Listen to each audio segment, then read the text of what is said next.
Nous allons repasser de l'autre côté du Rhône. Alors ça peut vous paraître un petit peu loin, mais on a des contaminations flavescence dorée sur la bordure est finalement du Gard, donc ça risque de vous concerner quand même assez rapidement, et c'est peut-être déjà le cas avec le foyer de Roquemaure. Alors un rapide historique sur la flavescence dorée en PACA. On part de beaucoup moins loin qu'en Languedoc-Roussillon, puisque les premiers foyers ont été découverts en fait dans le sud de la Drôme, sur les communes du Pègue et Roussé-les-Vignes, en 2001, avec à la base une parcelle arrachée en totalité, mais qui avait fait des contaminations secondaires en fait sur un très grand nombre de parcelles, donc plus de 8000 souches détectées la première année sur 4 communes. On est sur le secteur, en fait, sur un secteur où les vignobles drômois et vauclusiens sont très proches et très imbriqués, puisqu'on a le secteur de l'enclave des Papes, qui est une enclave vauclusienne dans la Drôme, et des surfaces viticoles extrêmement importantes. Donc une parcelle, voilà la parcelle d'origine et le secteur où ça se situe. En 2002, les premières contaminations ont été détectées dans le Vaucluse, donc sur le territoire de l'enclave des Papes, première commune touchée. Et donc les premières zones de lutte ont été mises en place dans le Vaucluse à partir de 2003, donc avec 5000 hectares pour démarrer 3 communes. Et donc les premières contaminations ont été détectées ensuite la même année sur le Nord Vaucluse. Elles avaient déjà gagné la commune de Vaison-la-Romaine. En 2004, donc, le périmètre a été très rapidement élargi, 10 000 hectares, 16 communes, pour essayer d'endiguer en fait, la propagation de la maladie. Entre 2004 et 2008, on a eu une forte extension du périmètre de lutte, avec donc, de nombreux petits foyers qui ont été détectés au fur et à mesure.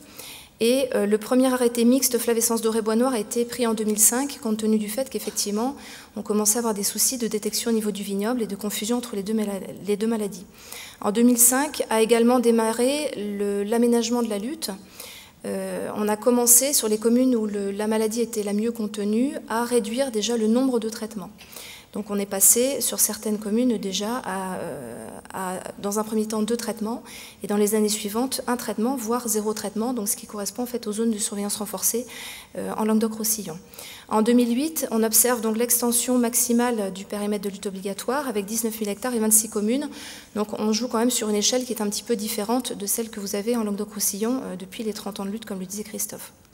Jusqu'en 2012, de 2008 à 2012, on a observé une réduction progressive du périmètre de lutte. Pourquoi? Parce qu'on n'observait que des tout petits foyers et les populations de vecteurs étaient suffisamment bien maîtrisées finalement pour qu'on puisse se permettre d'avoir une situation qui était globalement saine, suffisamment bien connue, donc pour sortir des communes de lutte et réduire fortement le nombre de traitements. Donc les aménagements de lutte ont été poursuivis au fur et à mesure et on s'est retrouvé donc en 2012 avec 11 000 hectares en zone de lutte et 19 communes. Vous voyez la carte donc, sur cette diapo. Communes en jaune ou partie de communes en jaune, c'était 1 traitement et partie de communes en vert ou communes entières en vert, 0 traitement, donc uniquement la surveillance. Sachant que sur cette carte, vous avez représenté à la fois les communes de la Drôme et les communes du Vaucluse. On essaye toujours d'avoir une cohérence de part et d'autre de la frontière régionale. Le problème, c'est qu'en 2012, on a assisté à une nouvelle recrudescence de maladies. Ça a commencé par des foyers en Drôme, donc des foyers importants que vous voyez sur cette carte. Le foyer qui nous préoccupe le plus, parce que c'est le plus proche en fait, du vignoble vauclusien, c'est le foyer de Mirabel aux Baronnies. Je ne sais pas si le pointeur marche. Donc foyer de Mirabel qui est ici, donc on va dire coincé finalement entre des communes qui étaient en lutte, donc enclave des Papes et le bord de l'enclave qui est dans la Drôme, et le Nord Vaucluse dont la limite est ici. Donc on est sur un foyer qui est vraiment situé entre les deux, avec donc un foyer très important, détecté courant 2012, plus de 3800 cèpes et 87 parcelles détectées contaminées.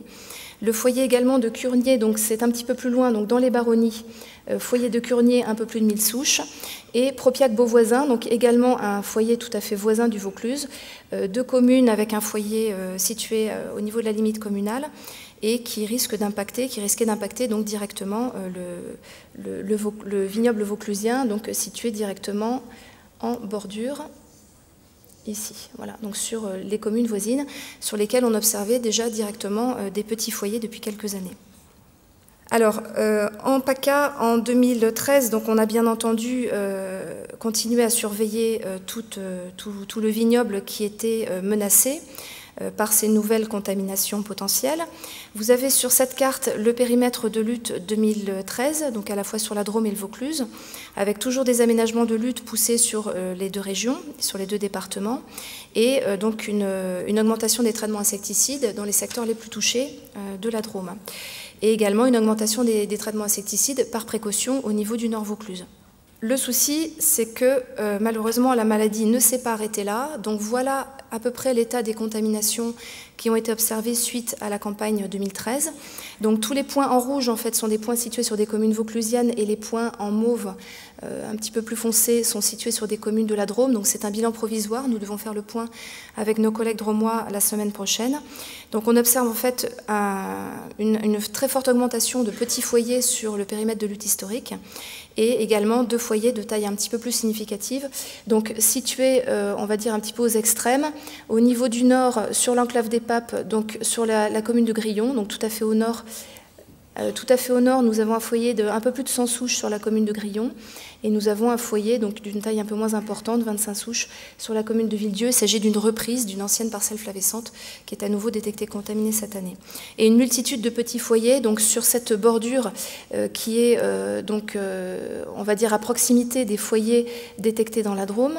Donc toute cette bordure-là est fortement contaminée avec, sur l'ensemble des 2 communes, 32 parcelles, alors qu'on en trouvait jusqu'à présent à peu près 4 à 5 par an.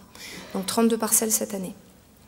Donc ça, c'était, je vais dire, on va dire jusqu'à fin septembre 2013. C'était l'état à peu près des lieux. Christophe parlait de vagues tout à l'heure, alors je ne sais pas s'il faut parler de grandes marées chez nous, de tsunamis. Malheureusement, on a trouvé autre chose, à la fois dans le Vaucluse et également dans d'autres départements de la région, malheureusement. Donc, dans le cercle rouge, vous avez, ça vous situe à peu près la zone de lutte historique Vaucluse. Malheureusement, la maladie a déjà gagné vers le sud, avec notamment un foyer important qui a été découvert sur la commune de Courthézon, donc c'est un peu plus de 700 souches, plus quelques petites contaminations ponctuelles hors périmètre de lutte qui ont été détectées sur signalement. Et donc ce foyer de Courthézon, c'est un petit peu l'équivalent de l'autre côté du Rhône du foyer de Roquemaure. Donc c'est une coïncidence ou pas qu'on les trouve ensemble cette année. En tout cas, donc, ce sont 2 foyers qu'il va falloir gérer conjointement, compte tenu de la proximité. Les prospections, pour vous donner un ordre d'idée, donc on avait cette année à peu près 10 000 hectares en zone de lutte obligatoire. Nous faisons également de la surveillance hors zone de lutte. Sur la prospection en périmètre de lutte, on est à peu près à 3 000 hectares prospectés, donc on essaie de tourner à peu près un tiers tous les ans sur l'ensemble du périmètre de lutte, un tiers de surface prospectée, de façon à voir la totalité du vignoble en 3 ans, dans la mesure du possible. Et hors périmètre de lutte, on a fait plus de 2 000 hectares de surveillance, donc une surveillance qui n'est pas de la surveillance fine, compte tenu de nos moyens, mais de la surveillance en bord de parcelle ou en bord de route, mais qui permet quand même de détecter les foyers quand ils sont présents. Voilà, donc pour vous situer à peu près, donc par rapport au Rhône, on a quitté en fait le secteur de Coteaux où se situaient les contaminations les plus au sud de la zone de lutte historique, et on est donc maintenant sur la plaine, la grande plaine viticole du Vaucluse, avec donc ces 2 foyers importants qui se font face. Un petit bilan pluriannuel en nombre de parcelles contaminées et en nombre de ceps contaminées dans le Vaucluse. Donc on finit par trouver des similitudes avec la situation en Languedoc-Roussillon.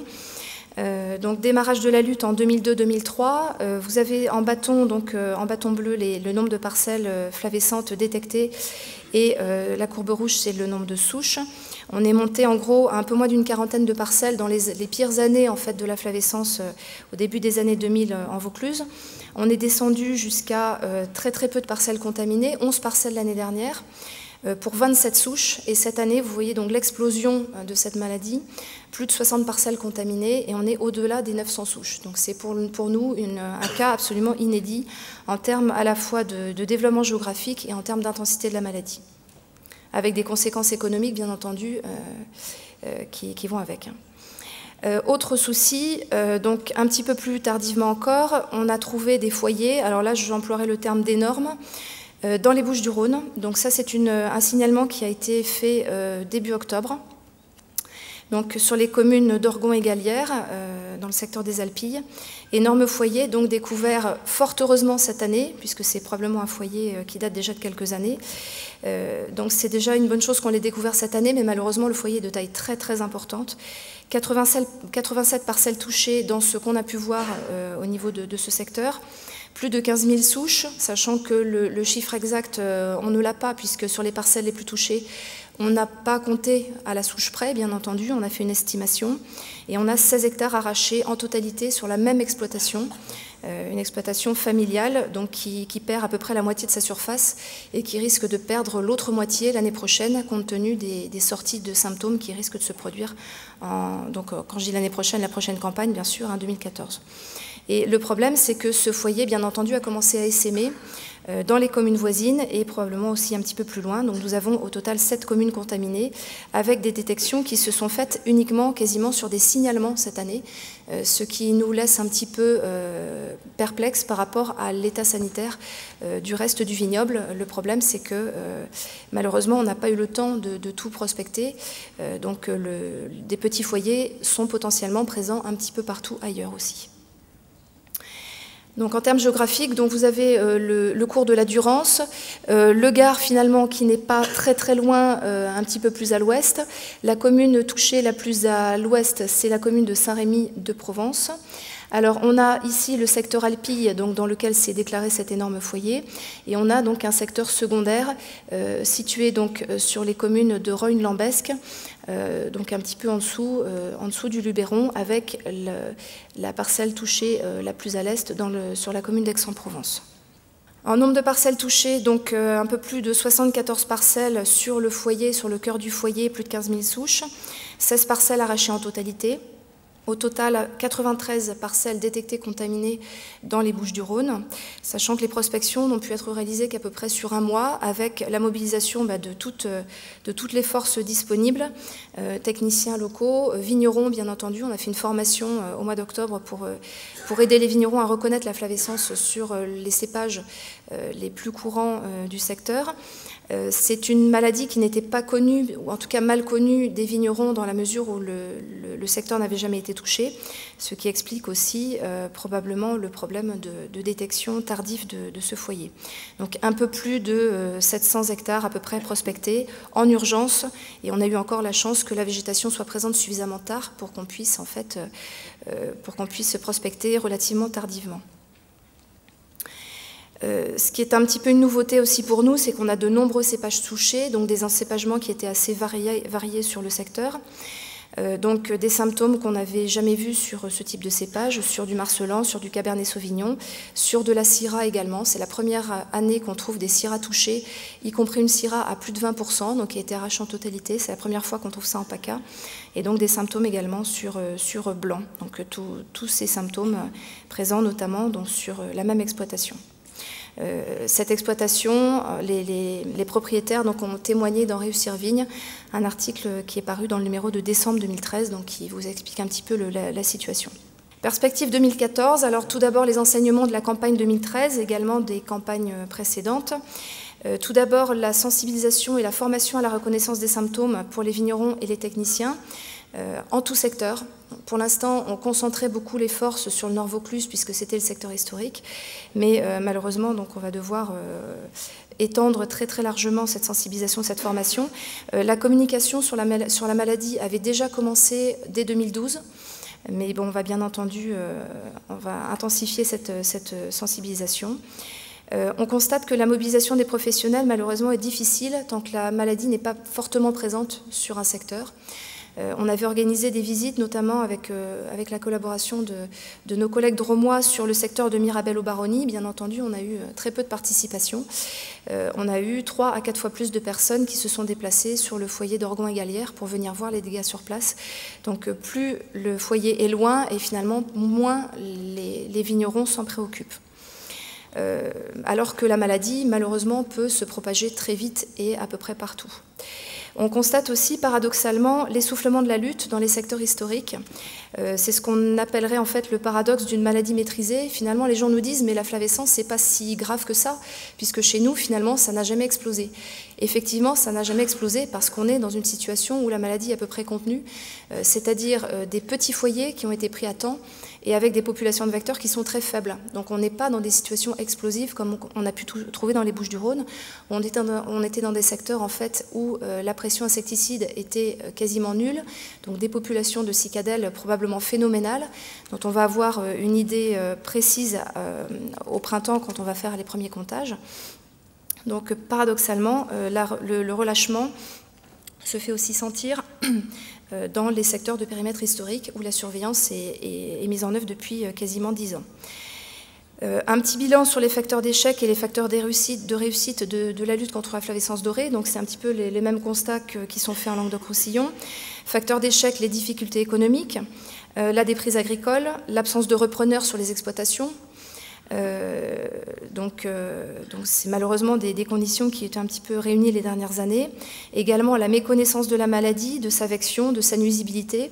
Également une certaine dose de désinformation, y compris des bruits qui courent, qui sont aussi repris parfois par la presse nationale ou locale.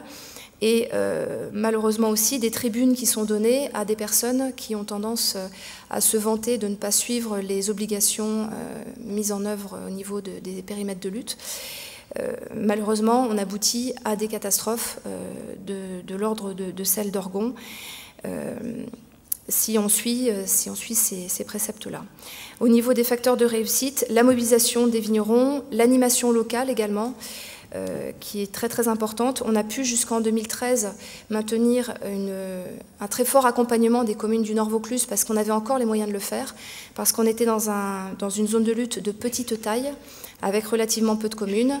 On va exploser cette année en termes de besoins en moyens, si je puis dire, c'est-à-dire que la zone de lutte va être probablement multipliée par 4 ou 5, le nombre de communes peut-être par 10, et on ne pourra peut-être plus avoir le même accompagnement au niveau des communes que ce qu'on faisait jusqu'à présent, malheureusement. Autre facteur de réussite, le respect sans faille des mesures de lutte collective, le signalement précoce des foyers et le fait d'avoir un dispositif de surveillance pérenne. Il faut que malheureusement, dans la situation où on est, la flavescence dorée fasse partie du travail quotidien des viticulteurs. Perspective 2014.